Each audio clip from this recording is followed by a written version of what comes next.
හරි.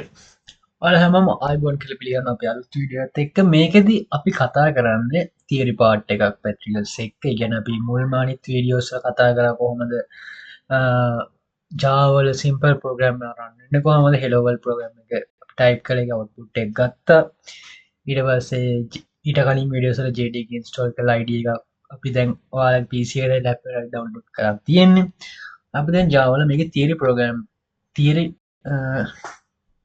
කතා කරන පාටයට තමයි එන්න තියෙන්නේ. හරි. දැන් Java ගනිද්දී අපිට මුලින්ම තියෙනවා Java program එකෙන් අපි කරේ කියන hello world program. ඒක elements of Java. ඒ කියන්නේ අපිට Java program එක ගත්තා අපි මුලින්ම කිව්වා මුලින්ම තියන්නේ class කියලා. ඒ කියන්නේ මේ class එක තමයි මුලින්ම public class hello කියලා. ඒ කියන්නේ මේ hello කියන්නේ class එකේ name එක. හරිද? දැන් මෙතන public කියන්නේ මොකක්ද? public. මෙතනත් public කියලා පාවිච්චි කරනවා. මේ ඇවිල්ලා access modifiers. මෙන්න මේ access modifiers තියෙනවා හතරක්. public, private, default සහ protected කියලා. ඒවා ගැන ඉස්සරහට අපි ඉදිරියේදී වැඩිදුර විස්තරات එක්ක කතා කරමු. මේක මතක තියාගන්න මේ public කියන්නේ access modifier එක. ඊට පස්සේ මේ class එක. මේ ඇවිල්ලා class එකේ name එක. hello කියලා අපි class එකක් name එකක් දෙද්දි මුල්ම අකුර capital වෙන විදියට ඊට පස්සේ name එකක් දෙන්න පුළුවන් ආකාර ඩෙෆිනිෂන්ස් තියෙනවා. ඒවත් ගැන අපි ඉස්සරහට මේ වීඩියෝ එකේ කතා කරනවා. ඊට පස්සේ අපි ගියා මෙන්න මේකට කියන්නේ main method එක කියලා. main method එකේ මේ තියෙන static කියන keyword එක. හරිද? මේ ඇවිල්ලා void. මේක ඇවිල්ලා return type එක. මේ මෙතෙන්ට එනවා. මේ ඇවිල්ලා return type එක තමයි void එක කියන්නේ. මේ main method එක මේ ඇවිල්ලා array එකේ නම. ඔයාට ඉස්සරහට arrays ගැන කතා කරනවා. array ඔය සලකුණක් තමයි මෙන්න මේ කොටු වරහන් වලින් දක්වන arrays වල සලකුණ. එතකොට මේ ඇවිල්ලා main method එක. ඕනෑම Java code එක අපිට output එකක් ගන්න ඕන අනිවාර්යෙන් main method එක ඇතුළේ තමයි output එක ගන්න ඕන එක run මේ write කරන්න ඕනේ.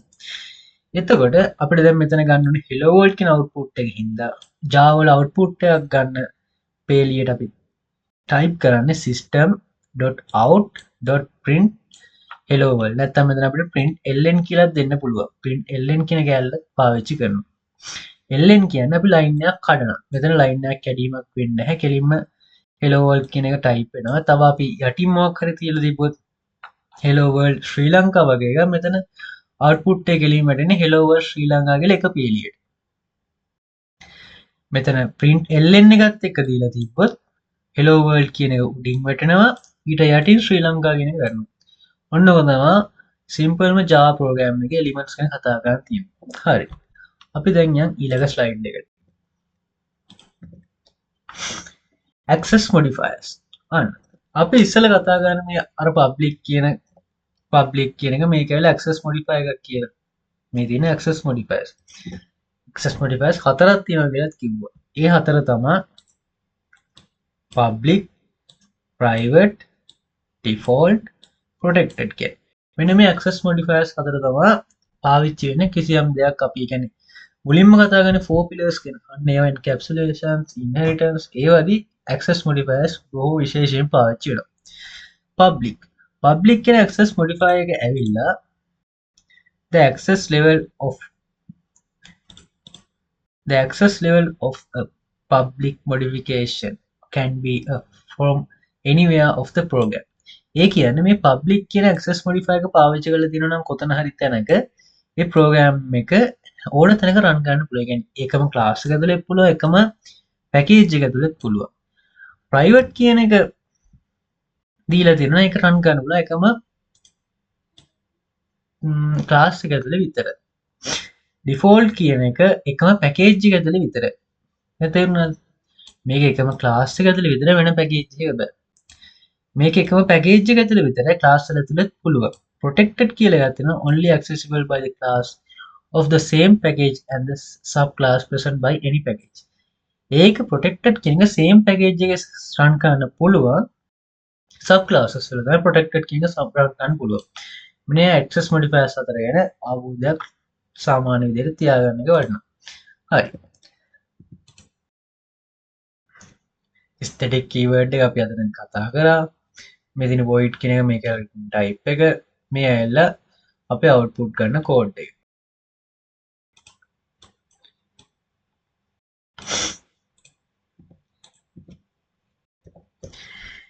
හරි දැන් අපි ක්ලාස් එකට නමක් දෙද්දි ක්ලාස් එකට නමක් දෙන්න ඕන ආකාර කිහිපයක් තියෙනවා naming conversion ක්ලාස් එකට නමක් දෙද්දි name should start with the capital letter මේක දෙන්න name එක අනිවාර්යෙන් start කරන්න ඕන capital letter එකෙන් අපි ඉස්සෙල්ලා මේ කෝඩ් එකේදී කතා කරා මේදී name එක මෙතන capital letter එකකින් start කරලා තියෙනවා ඔයාලට පේනවනේ hello h එක capital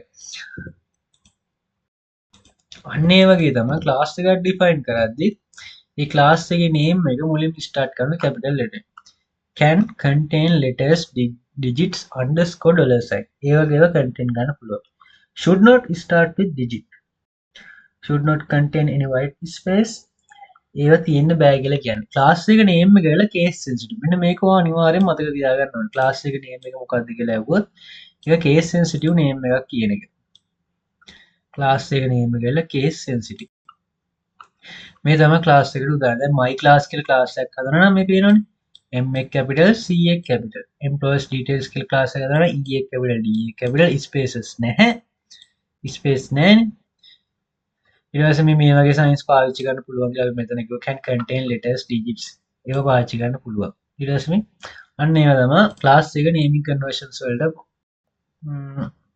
තියෙන නීති රීති definitions මේවා ගැන පොඩි අවබෝධයක් තියාගන්න ඕනේ හරි ඊට පස්සේ Java program එකේ තියෙන basic structure එක ගැන කතා කරමු. මේකෙදී අපි මුලින්ම කෝඩ් එකක් හදලා බලුවානේ. comments කියලා කතා කරන මම කලින් වීඩියෝ comments දාන්න පුළුවන් program එක ගැනට අර ඇලයිරි දෙකක් ඒ වගේ එකක් පාවිච්චි කරලා comments එකක් දාන්න පුළුවන්. මොකද්ද මේ කෝඩ් එකෙන් වෙන්නේ කියලා තියෙන තේරුම දැනගන්න. ඊට පස්සේ package statements. ඒ කියන්නේ අපි කතා කරන්නේ ඔයාලා ක්ලාස් ටිකක් තියෙන ෆයිල් එකක් තියෙනවා. ඒ ක්ලාස් ටික ඔක්කොම ලොකු ෆයිල් එකකට දානවා නම් අන්න ඒක පැකේජ් එකක් කියලා කියනවා. ඒකත් කෝඩ් එක රන් කරගන්න වැදගත්ම නැහැ. ඒ කියන්නේ අත්‍යවශ්‍යම නැහැ. අපිට කෙලින්ම public class කියලාම දාලා රන් කරගන්න බෑ. ඊට පස්සේ import states.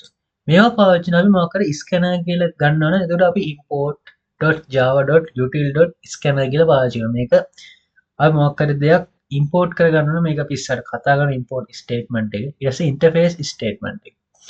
interface කියලා statement එකක් තියෙනවා. import statement වගේමයි මේවා හැබැයි optional. ඒකට package එක import එක interface කියන ඒවා Java code එක run වෙන්න අවශ්‍යම නැහැ. අපි import කියන එක දාන්න ඕනේ මොකක් හරි scanner class එක වගේ නැත්නම් array list වගේ ඒ වගේ තියෙනවා නම් import කියන statement එක පාවිච්චි කරන්න. Java class එක run වෙන්න අනිවාර්ය code එකක් run වෙන්න අනිවාර්යෙන් තියෙන ඕන දෙකක් තමයි class එකයි main method එක. මම ඉස්සර ඉඳලම කිව්වා main method එක තමයි output එක ගන්න. මෙන්න මේ දෙක අනිවාර්යෙන් තියෙන්න ඕන class Java code එක run වෙන්න. class definitions main method. මෙතන තියෙනවා දැක class definition එක essential. ඒ කියන්නේ code එක run වෙන මේක අනිවාර්යෙන් තියෙන්න ඕන. main method එකත් essential. මේකත් තියෙන්න ඕන. මේ තුනම optional කියලා තියෙනවා. ඒ කියන්නේ package statement එකක් තිබ්බත් නැතත් එකයි import එක තිබ්බත් නැතත් එකයි interface එකක් තිබ්බත් නැතත් එකයි. comments කියන එක අපිට අවශ්‍ය නම් දාන්න පුළුවන්. ඒ code එකේ මොකක්ද තියෙන්නේ කියලා එක අවශ්‍ය නම් එතකොට ඔයා මතක තියාගන්න ඕනේ Java code එකේ කොටස් 6ක් තියෙනවා කියලා. ඒවා මෙන්න මෙහෙම බෙදෙනවා කියලාත් මතක තියාගන්න.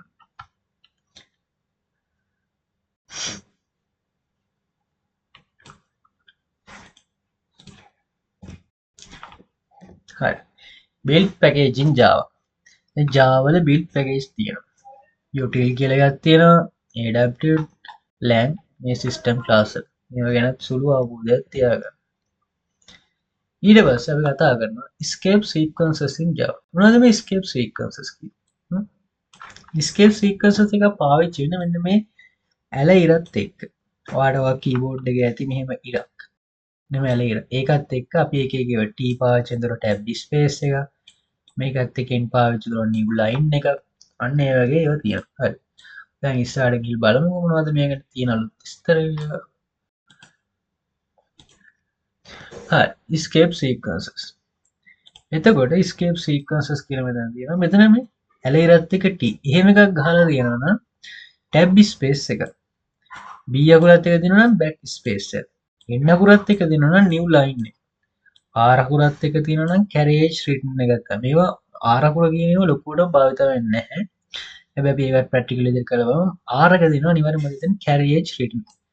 F එක form feed in the text at this point මෙන්න මේ කැල්ල MCQ වලින් සමහරව මොකක් හරි කෝස් එකකගේ යුනිවර්සිටි වගේ දෙයක් කරන අනිවාර්යයෙන් මේ MCQ වල මේව අහනවා form feed in the text at this point F එක මොකද define වෙන්නේ කියලා R එක variation එක මේක form feed එක මෙන්න මේ එක උඩුකමාවක් තියෙනවා single quote මේක ඇවිල්ලා double quote එක මේක බැක්ස්ලෑෂ් එක ප්‍රින්ට් කරනවා අපි මේක ප්‍රැක්ටිකල් එක කරමු එතකොට ඔයාලට තේරෙයි මේවා T වලින් ටැබ් ස්පේස් එක එන්නේ කොහොමද ඒ වගේ දේවල්